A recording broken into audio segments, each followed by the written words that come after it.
আসসালামু আলাইকুম প্রিয় শিক্ষার্থীরা, আশা করি তোমরা অনেক ভালো আছো। আজকে আমি তোমাদের সঙ্গে আলোচনা করে যাচ্ছি এমন একটা গুরুত্বপূর্ণ টপিকস, যে টপিকসটা দিয়ে, যে বেসিকটা দিয়ে, এটা সিঙ্গেল বেসিক। দেখো আমি এখানে কি লিখে রাখছি, a single basic, all problems solve by a single basic. এই সিঙ্গেল বেসিকটা তুমি যদি ধরতে পারো, শুধু রেশিও না, দেখবে যে আরো অনেক ধরনের ম্যাথস তোমরা কি করতে পারবা, খুব ইজিলি সলভ করতে পারবা।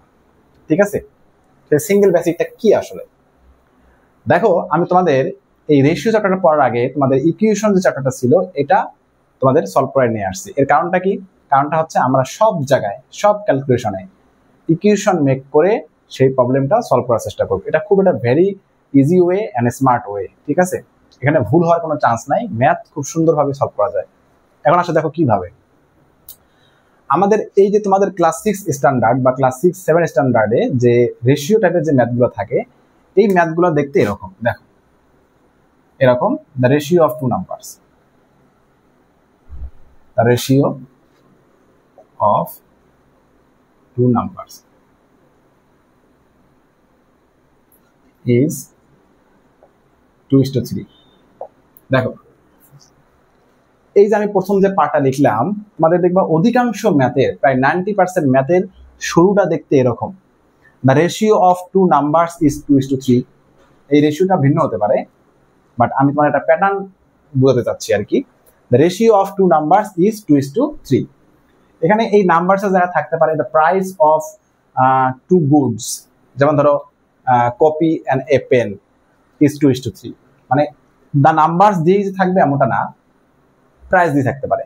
যেমন প্রাইস অফ কি থাকতে পারে, television and computer is 2:3। The numbers of the ratio of two numbers is 2:3।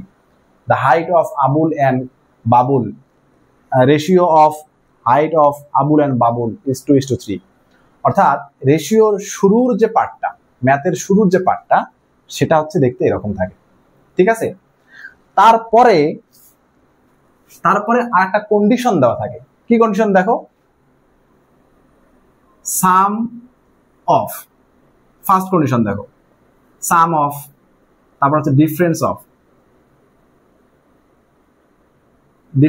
Of, তারপর হচ্ছে ওয়ান অফ, আরো থাকতে পারে।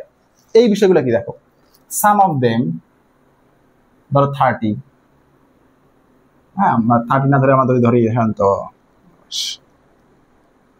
25, ডিফারেন্স অফ 5, ওয়ান অফ ধরো 10। দেখো এই বিষয়টা কি, এই বিষয়টা হচ্ছে প্রথম পার্টটা তো বুঝতে পারছো। হ্যাঁ, এজের রেশিও থাকতে পারে, সন অ্যান্ড ফাদারের এজের রেশিও থাকতে পারে। তারপর যেটা থাকবে সেটা হচ্ছে সাম অফ দেম, মানে এই দুটো নাম্বারের সাম হচ্ছে 25। অথবা থাকতে পারে difference of the number is 5, অথবা থাকতে পারে one of the number is 10। ঠিক আছে, তাহলে এই ধরনের প্যাটার্নের ম্যাথ সবগুলাই। এখন আসলে আমরা সলভ করবো কিভাবে? তুমি প্রথমে এই পার্টটুকু পড়বা, the ratio of two numbers is 2:3। পড়ার পরে যে কাজটা করবা সেটা হচ্ছে ঠিক ধরো লেট দ্য নাম্বারস, আর বাকি কিছু পড়ার দরকার নাই, তুমি এই পর্যন্ত পড়বা আগে। Let the numbers be 2x and 3x, বাস 2x and 3x। Let the number be 2x and 3x। কি হয়ে পাইলাম? হ্যাঁ, এখানে রেশিও দেওয়া আছে 2 আর 3। ঠিক আছে, আমরা সিম্পলিফিকেশনে পড়ে আসছি যে এই দুটো নাম্বার থেকে আমরা HCF দ্বারা কাটাকাটি করছি, করে এটাকে সিম্পলিফাই করছি। যেমন এক্সাম্পল দেখো, মনে করো আমাদের কাছে দুটো নাম্বার, একটা হচ্ছে 15, একটা হচ্ছে 20। ঠিক আছে, তাহলে রেশিও অফ দ্য নাম্বারস কি হবে? 15:20। এটাকে যদি আমি ফ্র্যাকশনে কনভার্ট করি তাহলে 15/20। এটাকে সিম্পলিফাই করো। এই যে সিম্পলিফাই করার সময় দেখো তুমি কিন্তু এই নাম্বারগুলোকে তাদের HCF দ্বারা ডিভাইড করতেছো। তুমি 5 দ্বারা ডিভাইড করবে অবশ্যই, তাহলে 3 এখানে থাকবে 4, তাহলে 3/4। এটাকে আবার রেশিও করে ফেলো, তাহলে 3:4। তুমি 3:4, তাহলে এই যে আমাদের 3:4 পেলাম। দেখো তো এই দুটো নাম্বার সিম্পলিফাই করার আগে ছিল হচ্ছে 15:20, যেখানে তুমি HCF দ্বারা কাটাকাটি করে পাইছো 3:4। তাহলে এই যে রেশিওর মধ্যে এই যে 2:3 দেওয়া আছে, এর মধ্যে কি নেই? HCF টা নেই। আমি এখানে HCF ধরেছি x, দেখো তো এখানে HCF কি ছিল 5, তুমি যদি এই 5 HCF দ্বারা আবার এই নাম্বারটাকে মাল্টিপ্লাই করে দাও, আবার 15 পাবা, এখানে আবার তুমি 20 পাচ্ছ, আবার কি পাচ্ছ 20 পাচ্ছ। তাহলে ওই নাম্বারের রেশিওকে তাদের HCF দ্বারা মাল্টিপ্লাই করলে তুমি আবার সেই নাম্বারটা ব্যাক পাইতেছো, তাই না? তো এখানে যেহেতু আমাদের HCFটা জানা নেই, তাহলে আমরা সেই HCFটাকে ধরে নিচ্ছি হচ্ছে x। তাহলে সেই নাম্বারগুলো কি হবে 2x আর 3x, x দ্বারা মাল্টিপ্লাই করে পেয়ে গেলাম। তো এই জন্য ডিরেক্ট আমরা লিখবো let the number be 2x and 3x, অর্থাৎ রেশিও পর্যন্ত তুমি ম্যাথটা পড়ে ডিরেক্ট লিখবা let the number be 2x and 3x, কোনো কথা নেই। যত তাড়াতাড়ি আমাদের ম্যাথ সলভ করা, যত দ্রুত, যত ফাস্ট ক্যালকুলেশন করা যায়, ঠিক আছে? আমাদের সেই ট্র্যাডিশনাল নিয়মে বুঝতে গিয়ে হাবিজাবি করতে গিয়ে যেন সময় নষ্ট না হয়, দ্রুত ইকুয়েশন মেক করে সলভ করার চেষ্টা করো, খুবই দ্রুত। 2x and 3x এই পর্যন্ত বুঝতে পারছো। এইবার আসো, তারপর তুমি লিখবা হচ্ছে ATQ অ্যাকর্ডিং টু কোশ্চেন। এখন তারপরে পড়বা হচ্ছে যে এই পার্টটা, মানে পরবর্তী যে ম্যাথের যে পার্টটা দেওয়া আছে এইটা পড়বা, এটা হচ্ছে কন্ডিশন। এই কন্ডিশন অনুসারে আমরা এখন ইকুয়েশন মেক করব। দেখো প্রথম কন্ডিশনে বলা আছে সাম অফ দেম 25, অর্থাৎ যে দুটো নাম্বার আমরা বের করতে যাচ্ছি তাদের সামটা হচ্ছে 25। দেখো তো সেই নাম্বার দুটো তোমার কাছে কি আছে, একটা 2x and 3x, যদি নাম্বারটা কমপ্লিট না ইন টার্মস অফ x এ দেওয়া আছে, তুমি ATQ লেখো। দেখো সাম অফ 2x and 3x এই যে ইজ ইকুয়াল 25। এই যে যখনই তুমি ইকুয়েশনটা মেক করে ফেললা, হ্যাঁ, সুন্দরভাবে কারেক্টলি, তখনই তো তুমি তো ইকুয়েশন সলভ করে x এর ভ্যালু বের করতে পারবা। এটা তো আমরা সিম্পল ইকুয়েশনে শিখে ফেলছি।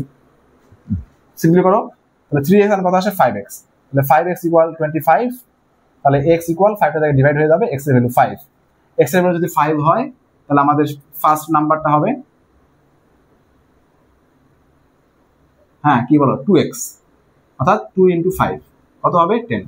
আর সেকেন্ড নাম্বারটা তাহলে কি হবে 3x, তার মানে 3 into 5 অর্থাৎ 15। দেখছো নাম্বার আমি পেয়ে গেলাম, ফাইন্ড দ্য নাম্বার। অর্থাৎ তাহলে এই যে এই পার্টটুকু, এই যে ইকুয়েশন যে মেক করলাম, এটা ডিপেন্ড করবে কোনটার উপরে, সেকেন্ড পার্ট অফ দ্য ম্যাথের উপরে, ঠিক আছে, রেস্ট অফ দ্য পার্ট। এবার ডিফারেন্স বলা আছে, কোনো সমস্যা নাই, তুমি লেখো ডিফারেন্স কত দেওয়া আছে 5।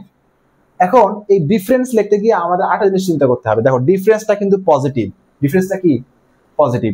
আমাদের যে দুটো নাম্বার আমরা ধরে নিছি, একটা 2x and 3x, তার মধ্যে বড় কোনটা, 3x হচ্ছে বড়। 3x কত, 3x হচ্ছে বড়, কারণটা কি, সেম জিনিস তুমি 2 এর সাথে মাল্টিপ্লাই করছো, সেম জিনিস 3 এর সাথে মাল্টিপ্লাই করছো, কোনটা বড়, অবশ্যই বড়। তো বড় থেকে ছোটটা মাইনাস করবা, কারণ ডিফারেন্সটা পজিটিভ। তাহলে ATQ, এখানকার ATQ কি তাহলে কি হবে বলো, এখানকার ATQ হবে 3x minus 2x ইকুয়াল হচ্ছে 5।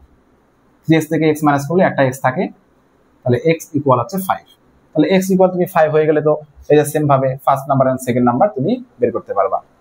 তারপর আসো আরেকটা কন্ডিশন থাকতে পারে, ওয়ান অফ দেম, অর্থাৎ first number, one of them না দিলেই ফার্স্ট নাম্বার, ফার্স্ট নাম্বার 10। এবার তুমি ATQ ইকুয়েশন কেমনে মেক করবা, ফার্স্ট নাম্বার 10। দেখো তো তোমার এখানে ফার্স্ট নাম্বার কোনটা, রেশিও অনুসারে 2x, তাহলে কি হবে এখানকার ATQ তাহলে কি হবে বলো, ATQ ইকুয়াল এই যে 2x ইকুয়াল 10, কারণ আমাদের এখানে ফার্স্ট নাম্বার আছে 2x, তারা ফার্স্ট নাম্বার দিয়েছে 10, দুটা সেম জিনিস, আর দুটা সেম জিনিসকে মাঝখানে ইকুয়াল সাইন দিয়ে আমি কি করতে পারি, ইকুয়েশন মেক করতে পারবো। তাহলে এখানে x ইকুয়াল কত আসছে, x ইকুয়াল হচ্ছে 2টা 10 দ্বারা ডিভাইড করলে হবে 5, এখানেও 5, so first number 10, second number হচ্ছে 15। তাহলে দেখো রেশিওর ম্যাথগুলো খুবই ইজি, তুমি যদি আরো ইকুয়েশন মেক করে দ্রুত সলভ করতে পারো আরো ভালো, কোনো সমস্যা নেই। তো আমি এই জন্য এই x এর ম্যাথগুলো এইভাবে করাই, যাতে করে একই প্যাটার্নের ম্যাথ সলিউশন একই রকম হয়, ব্রেন দ্রুত কাজ করে, ভিন্ন কোনো চিন্তা যাতে না করতে হয়। কথা কি বুঝতে পারছো বেসিকটা? তাহলে এখানে থাকতে পারে the ratio of the age of father and son is 2:3, sum of the age of father and son is এত 25, find the age of father and son, ঠিক আছে। তাহলে এই যে বিষয়গুলা, বেসিক বিষয়টা যদি ক্লিয়ার থাকে, তাহলে তুমি যে কোনো ধরনের ম্যাথস কি করতে পারবা, খুব ইজিলি সলভ করতে পারবা। আশা করি তোমরা এই বেসিকটা বুঝতে পারছো, এবং বিস্তারিত আলোচনা ইনশাআল্লাহ ক্লাসে হবে।